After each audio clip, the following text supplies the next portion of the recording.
One of the biggest mistakes I made as a business owner, as an entrepreneur, of course I made a lot of mistakes. You learn, you kind of learn in the field.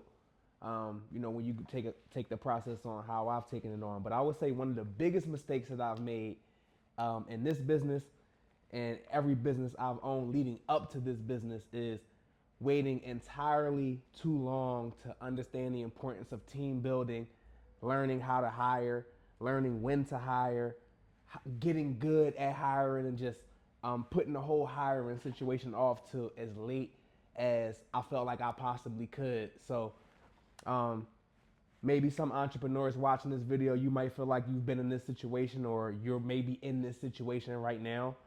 You want everything to be perfect. You want all of the stars to line up. It feels like you don't have the time. It feels like you can't even afford to hire. So you're putting it off, putting it off.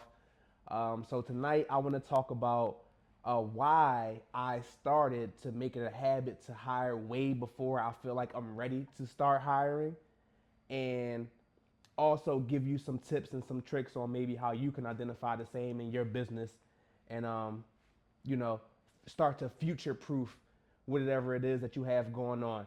Obviously, a lot of the examples that I'm going to use is from my current business, which is a hair salon. Uh, but these some of the topics we're going to talk about tonight are applicable well beyond that. Of course, hairstylists, barbers, everybody in the beauty industry for sure. But even beyond that, right? Um, when you, especially all my small business owners, right? Everybody looking to hustle and get their small business up off the ground. You looking to grow maybe from just yourself as a solopreneur to maybe adding one or two more people. Maybe you looking at the road of you got 4 or 5 or 7 people on your team and you looking how you gonna double it. Maybe you have one successful salon location and you thinking about in the future, how can I duplicate this and maybe have 2 locations or 3 locations and really turn up. So you can't do it without hiring. That's one thing for sure. 2 things for certain. Everybody who walk around waving the flag of being self-made, self-taught, nobody never helped me, I got it out the mud all by myself. To me, no disrespect to nobody, that's code word for poor. I've never met nobody who reached a super high level of success and they don't have anybody to share the credit with. So, um, yeah, for sure. When we talking about hiring, hiring is something that you're going to do to solve the problems of tomorrow and not necessarily of today. And sometimes that's why, as business owners, it can be threatening when we even start to consider hiring and adding to our team, especially in the hair salon setting where all the staff members they're pretty much on top of each other all day. It's a lot of personal interaction that goes on in the hair salon. It's a heavily woman dominated space. So women get in the space and they feel comfortable being women around each other just like men do when we're in the barbershop, right? So having the ability to grow that team in a way that doesn't cause chaos amongst the staff is super super super important, right? So when we're talking about hiring, like I said, you want to be hiring to solve your problems of tomorrow and not today. That may sound counterintuitive, but as an entrepreneur, as a business owner, sometimes you just got to do things that don't sound like they make common sense, but it's actually the most effective way to go to do it, right? So when I say hire for tomorrow and not for today, it's because hiring, number one, it takes time. It takes time for you to go through the hiring process. It takes time for you to get good at hiring, knowing where to find qualified applicants, how to vet your applicants. Everybody's on their best behavior when you're in the beginning of the hiring process. When you interviewing people, or let's say you put up a post on Instagram and say, hey, I'm looking to add stylists to my team. People start DMing you. Everybody's on their best behavior from the beginning. Everybody's leaving because there was no opportunity at their last situation, right? It was always the last salon's fault why it didn't work out. So learning how to vet people and make sure you're not inviting toxicity into your environment is going to be key. And that takes time, right? So the reason why I say you want to hire for tomorrow is if you hire someone that's bringing on the team to solve the problem of today, by the time you find that person, interview them, hire them, onboard them, train them, get them up to speed, you're going to have a whole new set of problems, right? So, um, one of the most common examples that I see happening in the hair salon is uh, you may have, let's say you have a post, you put up a post on social media, you put up an Instagram or TikTok post, the post take off, it go viral, it get reshared by a celebrity or something like that, and now all of a sudden you got these influx of clients, your phone ringing off the hook, DMs going crazy, booking site can't keep up, appointments is getting snatched up as soon as they're available, right? You may think in the current moment that your biggest problem of today is, yo, I need to increase my capacity. I need to get more stylists on my team so that I can handle this influx of business that I'm getting, which is a blessing, right?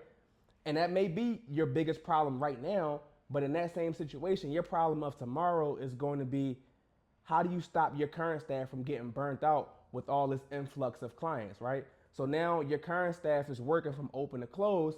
They working 5 days, they working 6 days a week. They coming in on their off days, they staying late. They allowing clients to add on new services because, again, taking servicing new clients is a different level of stress than servicing somebody who's already been to your shop 15 times. When somebody finds you on Instagram, you gotta set expectations. You have to learn the person. You have to. It's a lot on you and your team when you have an influx of new clients. So I say that to say, in that case, the biggest problem of tomorrow is going to be, how do we not allow my current staff to get burnt out? So when most people in that situation will be thinking, I need to hire more stylists, what I'm thinking is, yo, we need to hire another assistant. Or maybe we need to allocate some more assistant hours to make sure that our current team is not getting burnt down, because that viral post is gonna fade. Those calls that's coming through every single day, eventually they're gonna, as the post gets less popular, but the aftermath of that post is still gonna be in your business. So um, make sure that when you are looking to add to your team, you're doing so in a way that's adding people that's going to help you solve your biggest problems of tomorrow. And you got to be able to forecast. I mean, some of a big part of entrepreneurship is being able to juggle what you have going on in front of you, but at the same time look down the road and estimate what obstacles you may encounter and begin to equip yourself now to be able to handle those obstacles. Hiring is something that you want to do when the water is rising. All right. You don't want to wait until you're already drowning and you're neck deep in the water, and then it's like, okay, wait, I need help. Right. It's too late. It's too late at that point. Right. You overwhelmed.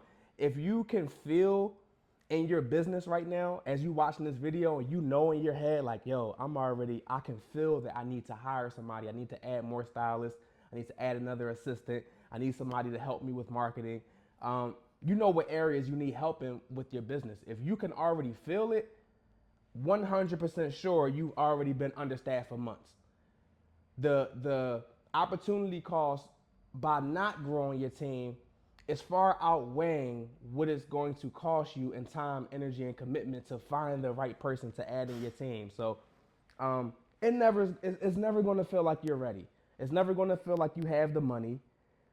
It's always going to feel like, no, I can just do this, or I can do more, or I can contribute as the owner more into the business. But at some point, you're going to get to the point where you have no more capacity. Let's talk about capacity for a second, because this is major right here. Let's talk about capacity. Hair salon owners, barbershop owners, everybody who's in the service industry, right? First of all, we got to understand that our hours are our inventory.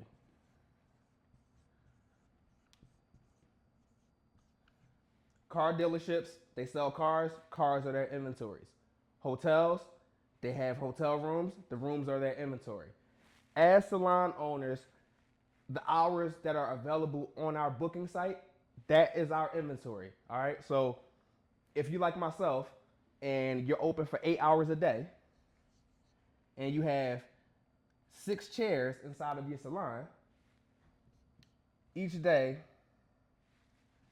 Oh, math, a little late, y'all. My bad. Math a little bit off. Each day, I got 48 hours to sell. If my math, if 6 times 8 is still 48. Every day I have 48 hours of inventory to sell every single day, right? So let's just use 48 as an example.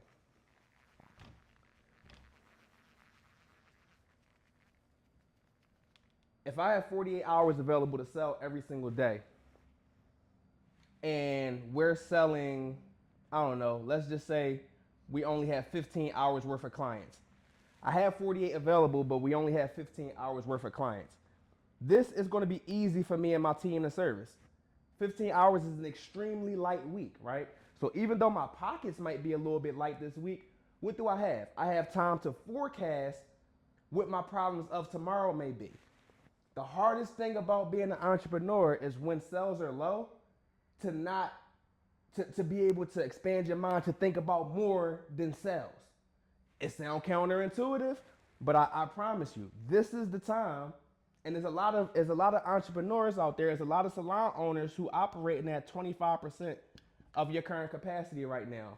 And you think your biggest problem is that you don't have clients, but you overlooking your biggest advantage is what you have time to really focus on what's working for you now at the 25% capacity and what problems may you encounter as you grow to start adding people to your team that can help you solve those problems now.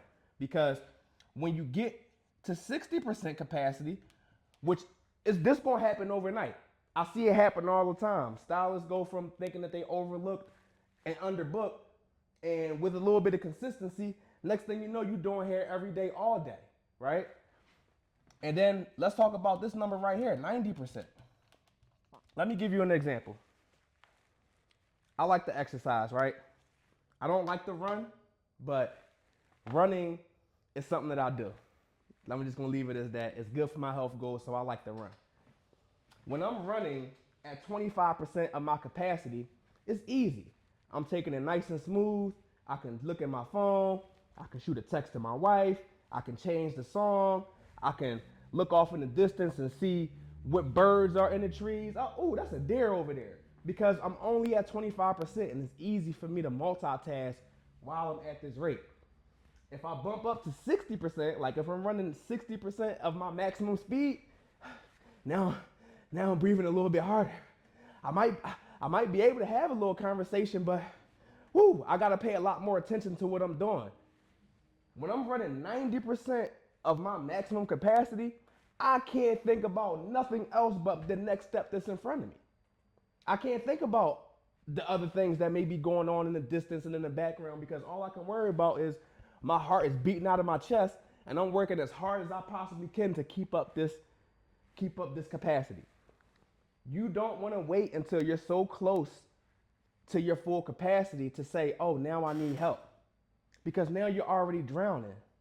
You could be drowning in clients. You could be drowning in a lack of clients. You could be drowning in a lack of organization. You could be drowning in a lack of skill, right? So when you're the owner of the business, it's important that you have the ability to sit your emotion to the side and say, yo, what am I doing well? Rather you're at 25% capacity, hoping for more clients, rather you at 60, things are going well for you, but you can see that as grass is green on the other side, or rather you're at 90, where you got more goddamn clients than you even know what to do with. All of these positions are power positions, and at all these positions, you should be hiring. But what happens is the small business owner, we want to wait till we get here. We want to wait till we drowning in clients and we're drowning in the problem before we even start to look to hire somebody. How are you going to come up with a system and hire somebody, onboard them, interview them, train them, run the background check, bring them into your space confidently that you even know who the hell this person is and what they're going to be able to bring to the table? You don't have the wherewithal to do all of that when you operating close to your capacity. And it's a sad place to be in. It's a very unfortunate situation to be in because here's what happens.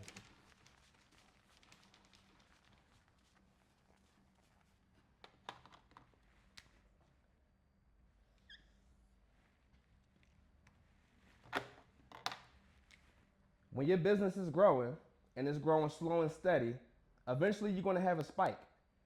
And when that spike comes, because you're consistent, because you tap into some valuable sources and you actually apply the information, eventually you'll run into a ceiling. Eventually you'll run into a ceiling and your business will start doing like this, right? If you a suite owner, because I know suites are super popular right now. So if you're in a suite and you are the only person who does hair inside the suite and your book is filled up, like you got appointments booked out for weeks and weeks and weeks, this is likely where you are because you have no way to increase your capacity. It doesn't matter how big of a jump you get in popularity and growth. If your capacity is here and you can't service any more clients than this is as high as you'll ever go. So what you want to do is, well, before you hit that capacity, you want to be able to identify that and do things to increase the capacity, right? It's two ways to grow your business. You can grow your business in popularity and getting more clients, or you can increase the amount of clients that you're able to service at any given time. Remember a few minutes ago, I gave the example of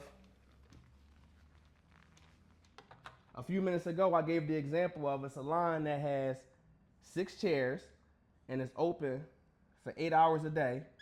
That means that salon has an inventory of 48 hours on that given day, right?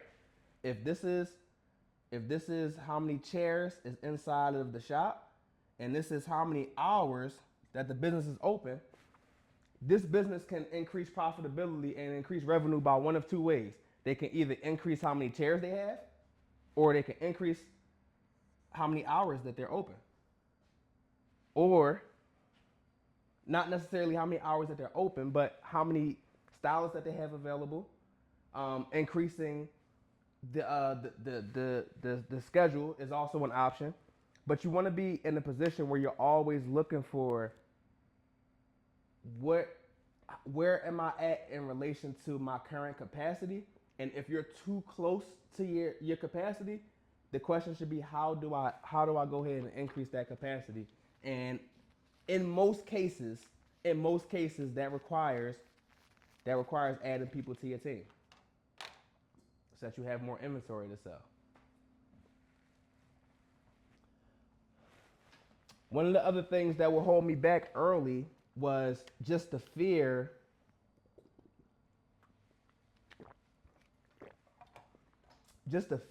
of payroll in general, right? Because especially for you, a solopreneur, the logical thing about paying yourself is, okay, I want to pay myself $1,000.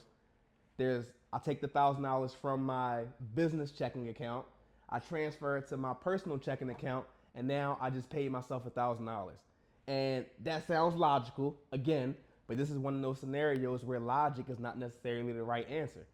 What you should be doing, right, for all my business owners who are operating above board and are paying taxes and filing taxes and doing things how you're supposed to be doing, what happens when you pay yourself is it costs you money to pay people, right? Not just the salary that you're looking to pay yourself or to the person who you're bringing on the team, but when you're doing it in a legit way, now you have local tax, you have state tax, you have federal tax. Then you also you have to run the payroll through some sort of software, whether that be QuickBooks or ADP. So all of a sudden, when you want to go hire somebody, not only do you have to pay them, but then it costs you money to pay them. You got to pay them a salary, and then to pay them the salary costs more money, and it just makes my head hurt even trying to explain that, right?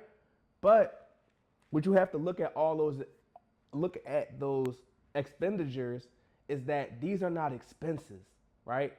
These are not bills that you just spend money on. These are investments that you're putting into your business. So every week you run payroll. Every week you have members on your team and you pay them on time and you pay them the amount that you said you would pay them, and there's no discrepancy on how they're getting paid or when they're getting paid or how much they're getting paid, that is a deposit into your team's morale. And especially in the hair salon, especially in the hair salon, your team's morale is probably your most valuable asset. I don't care if you own the building. I don't care how many flat irons or curlers or what your back bar look like, how much inventory you have. As a hair salon owner, your greatest asset is your team's morale. If your team morale is trash, the customer's gonna feel it. If your team morale is great, the customers are gonna feel it.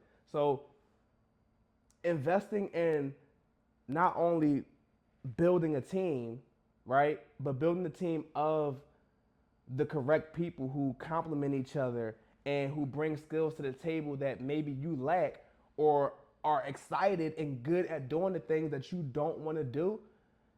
That's that time you get back. That's the investment. That's the investment paying for yourself. But just like any other investment, it costs a lot of money up front.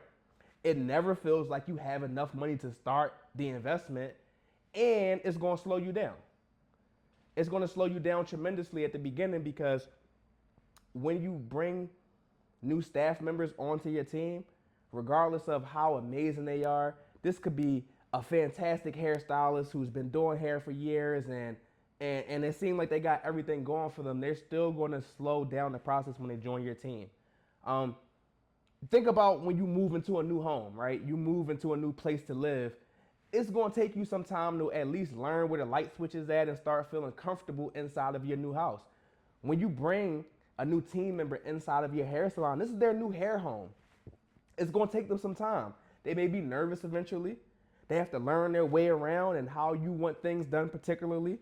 Um, is Whether it's spoken or unspoken, there's always a level of competitiveness amongst stylists. So it's going to take your new team members a while to start to get acclimated, especially assistants. What I find that because a lot of the assistants that we end up hiring are usually just recently graduated hair school or to on the way to graduating hair school. Those are probably some of the most expensive hires that we make because not only do we have to pay them hourly because that's just how we operate. Our assistants aren't eligible to make commission until they start to transition into becoming stylists, right? So now I have this person that I have to pay hourly, which means I have to pay them regardless of how many clients I had today. Regardless of how many hours I sold that day, I still got to pay this person by the hour. And they don't know how to do nothing, but they think they do. Most people who come out of hair school, they think that they know more than they do, and they think they're better than they actually are. But why is it worth making that investment? Because when you find that gem, when you find that diamond in the rough and you get them before they've been tainted by the industry, before they've already picked up bad habits at other hair salons, or before they develop bad habits with themselves, messing around in them suites. You know how y'all want to get out of school and jump right to the suite, and you just be in there practicing being wrong all by yourself for years, and then you want to join the salon because now you want culture and you want team and you want old school salon vibes. Y'all know the story, right? When you invest in that recent hair school graduate, even though they have a low level of skill, they have a high level of potential. But for you to ever see that potential through, you're going to have to teach that person some things that you feel like you don't have to teach them. That things that you may feel like they should already know, and they're going to slow you down. Sometimes hiring somebody who has a lot of potential but not a lot of recognized skill at that particular part can be flat out frustrating because in the back of your head you like, yo, I can just hire somebody who already knows how to do this, right? But when you look at hiring as an investment, something that's going to pay off 5x, 7x, 10x going forward, you're able to look at it with a little bit more patience for somebody who has a heart for it, has passion, has creativity to be in this industry, really wants it, like really wants a career in beauty and not just looking for a job, because that's a huge difference that I could do a whole conversation about. But when you come across that person and you attract that person who has that level of potential, that is when it becomes an investment. And I've been in this space and in this industry long enough to see people come into my doors as potential and are here or go on to continue their careers in other places as actual realized talent. And I got to see that unfold. And to be honest with you, when it happens like that, that investment pays me back so much on the back end because yeah, I had to invest in you and I had to pay you hourly and I had to teach you how to do a lot of things up front. But now that you are an actual stylist and now you're a strong stylist, now you paying me back. You making me money hand over fist, and the loyalty is on a whole nother level now. So, you got to look at those things as investments. You look at bringing new hires in as an investment, understanding that it's going to slow you down, understanding that it's going to cost you before it benefits you. But if you wait too long to make that investment, you think it's going to become easier, but trust me from experience, it never becomes easier.